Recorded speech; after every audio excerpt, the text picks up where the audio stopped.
na-stuck ng matagal. Binuhat nila, dito ko padadaanin eh. Puputulin ko na itong mga to. Tanggalin ko muna yung yan. Napakasikip. Ayan. Paano ko siya napagkasya dyan, diba? At ang nag-arkila sa atin ay si... Doon ka, bawal dito.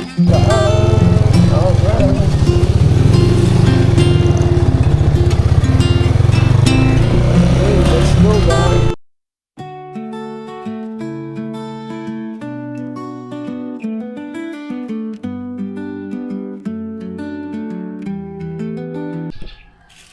Ayan, good morning mga cute. Ayan o. Good morning guys. Isang mapagpalang araw po sa atin lahat mga ka-cute, mga kabayan. Ayan. For today's vlog ay naglinis tayo ng ating kapaligiran. Daming kalat. So ngayon ay Martes. Huwawas na ako.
So yun guys, at plano kong ilipat yung aking bahay kubo dito guys.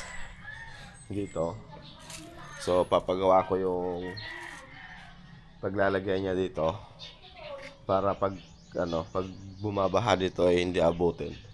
So hindi ko kasi nadadalaw doon, hindi ko napapasyalan doon. Gawa ng tayo ay busy. So yun. Gusto ko sanang ilipat dito para maalagaan dito yung ating bahay kubo dahil napakamahal ng bili ni Nanay Sara doon. Dapat maano natin, mailipat dito ba, kahit na umupa na ako ng magbubuhat, mailipat lang siya dito guys. Alright, so dito ko siya ipipwesto. Yan. So tatanggalin ko itong aking dating kalanan, tatanggalin ko yan. Tapos magpapalagay ako ng pinakapatungan niya para para kahit na bumaha or lumaki ang tubig dito sa likod, kasi lumalaki tubig dito eh. So inaabot dito, kahit naabutin dito, hindi siya aabutin ng baha, di ba? Yan. Linis lang ako guys.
Ilang araw tayong hindi nakapaglinis, guys.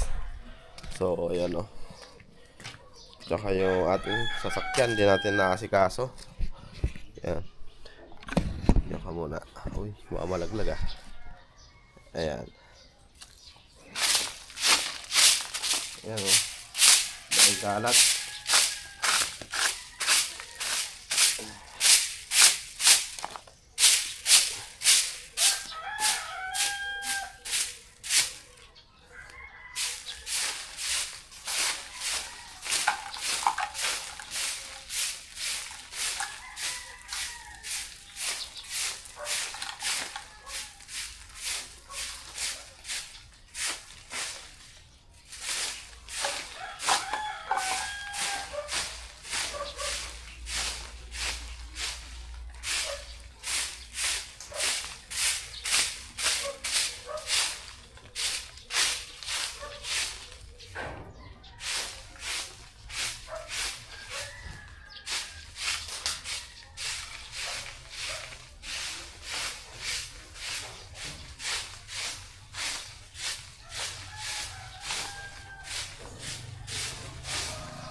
Guys, may sinasayang pala ako. Muntik na wala sa aking isip. Alright, nakalimutan ko na. Baka kumukulo na. Kanin ng mga bata. Ayun, nakakulo na nga. Alright. Ayun o. Landang natin. Ayan. Saka natin ituloy yung ating ginagawa. Ayan. So kagigising ko kanina alas 4. Hindi na ako nakatulog. Ayan. Alright. Tara muna.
Alright guys, tapos na tayo dyan. So, walisin ko lang yung mga buhangin dito.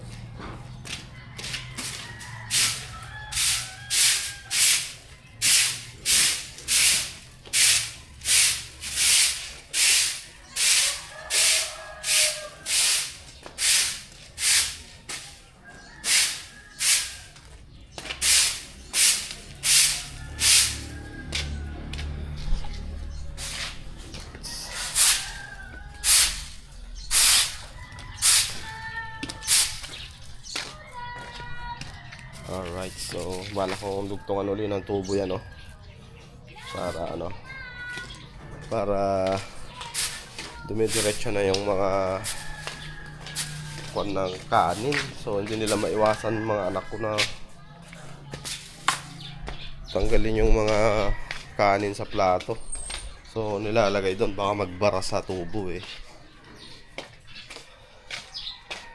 Lalagyan ko ng screen, di ba? Alright, so ito guys, plano ko dito, gibain to, tanggalin, yan, papatagin kahit ganyan na siguro kataas. Paayos ko na lang, hollow block siguro, ewan ko, bahala na yung gagawa kung paano diskarte nya. Yan. Alright, so charge muna ako. Tensya na guys, ngayon ako nakapag-vlog, na busy tayo eh. Ayan. Okay. Ayan. Charge muna tayo. Alright guys, so may battery pala ako dito sa sasakyan, so gagamitin ko yon. Hindi ko na nagagamit eh, sa papaanda rin din natin to.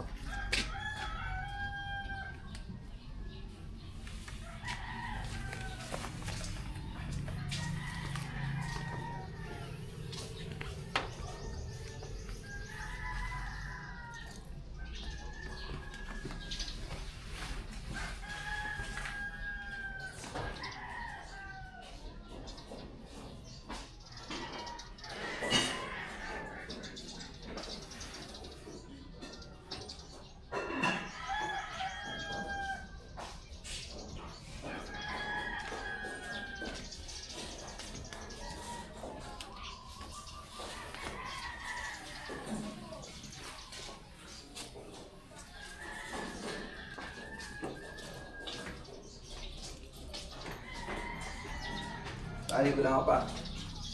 Siguro ko na. Tingnan ko lang yung sinasaing bago tayo mag palit ng battery guys. Yan lang. Yan na. Oh, wow. Mahina lang guys. Yan. Alright, so paano rin natin si Parasha. So tagal na hindi siya umandar. Magmula nung pinasok ko siya dito, hindi ko na nilabas to eh. Yan. Alright, palit tayo ng battery. May battery ako dito eh. So paanda rin din natin.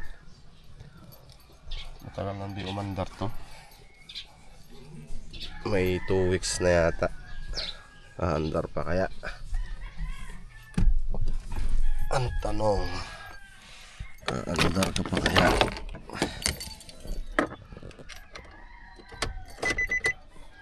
Nako.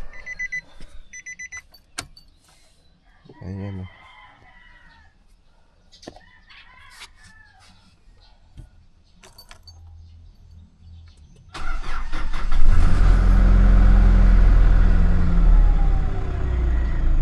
Medyo hirap na siyang umandar. Kailangan kong patakbuhin.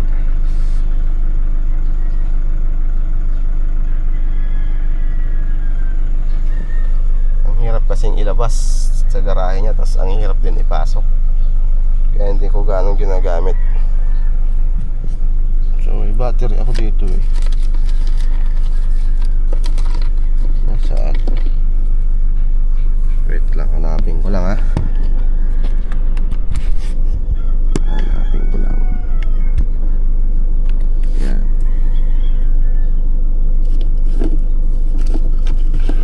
Ito guys.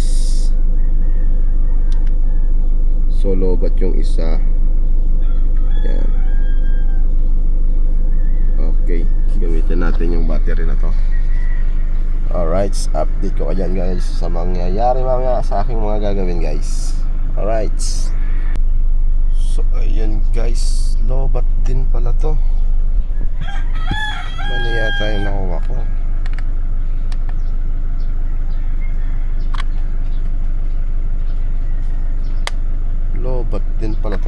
battery ko na to. I-charge ko. Ganun din, no?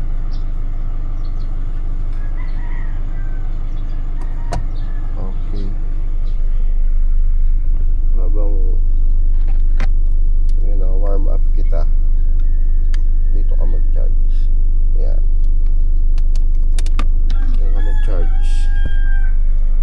Yan. Ganyan lang.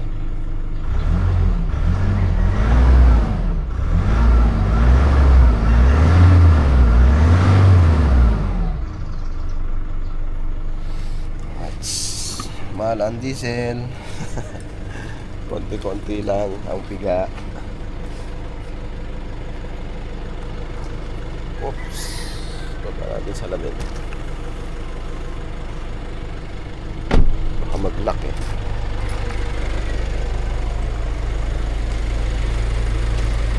Baho nung usok. Na-stuck kasi. Hindi natin nagagamit si Parasya. So, yun siya, oh. May tubig. Yan.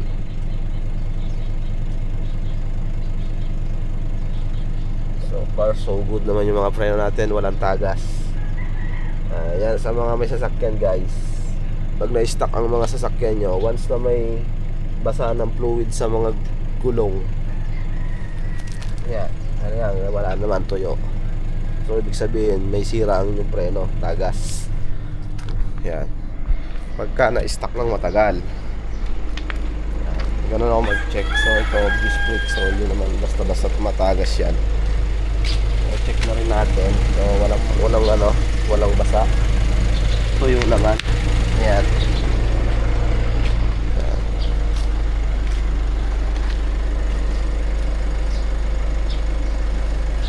Dami kasing ibon dito, kaya ang daming pupo ng ibon guys. Kaya lang natin siya dyan para mag-charge yung kanyang battery. Huwag na natin ilabas. At ang hirap ilabas dyan sa aking garahe, no? Yan.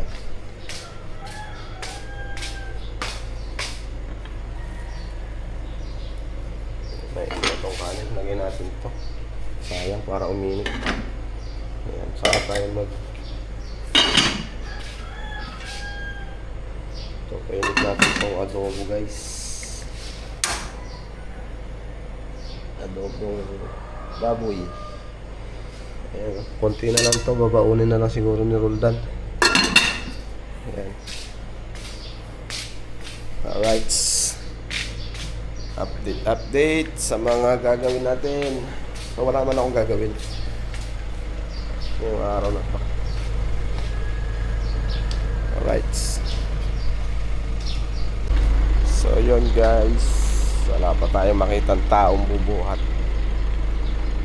So hindi ko alam kung paano gagawin sa kubo ko na yun So tatanggalin ko na to pag pag binuhat nila. Dito ko pa dadaanin puputulin ko na to mga to. Tanggalin ko muna yung yan.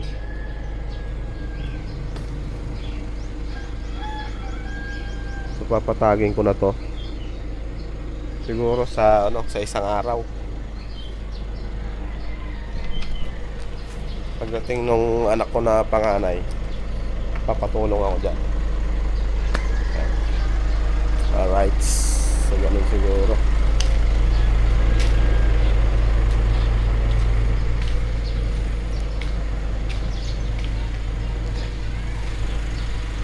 Kaya lang natin siya umaandar guys. Baho nung usok. Stuck yung niya, diesel. Hindi ko kasi kinargahan yan Dahil alam kong may stuck. Biro niya yung paglalabasan ko, ayan napakasikip. Ayan. Paano ko siya napagkasya dyan, di ba? Dito didikit dito yung side mirror, kailangan itutupi mo yung side mirror magkabila. Yan. Check natin yung ating niluluto guys. Yan.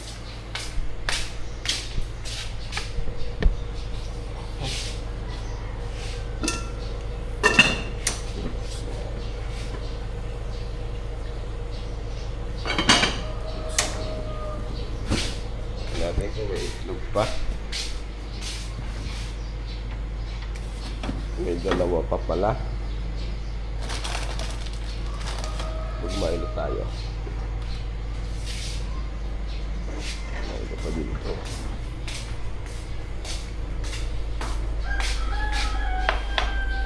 So yun guys, update. So yun guys, at naipagawa ko itong motor ko ngayon. Ayan, so hindi ko na na-videoan doon at nakalimutan ko itong aking camera guys. So yun o, at baka ma-argue na tayo ng digdig ngayon. Dahil graduation daw ng mga anak nila. Ayan. Siyempre, bago tayo maglinis, biyahe muna tayo guys. Yan. Napakamahal ng gasolina guys. So nagkarga tayo ng 200. So 2.1 lang.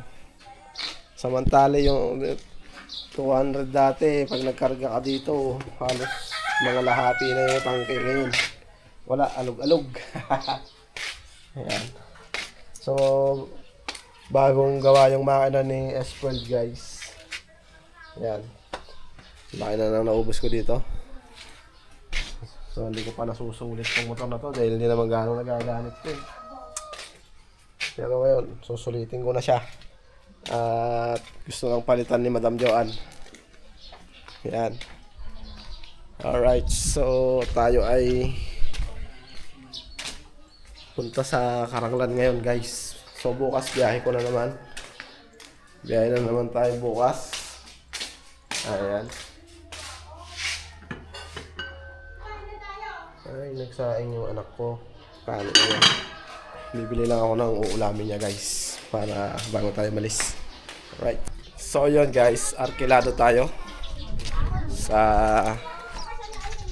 Digdig. Ayan. Alright. Ayan o. At ang nag-arkila sa atin ay si doon ka, bawal dito. Yan. Yan. At meron si Bindoy dito na ano yan? Ano yung sabi mo? Titiber. Titiber. So guys, you know, at natin na natin yung ating mga pasahero guys. Ayan, natin na natin dito sa Digdig. Ayan. Dito guys. Ayan o. Dito tayo ngayon. So uwi na tayo. At balikan lang tayo. Alright. Let's go.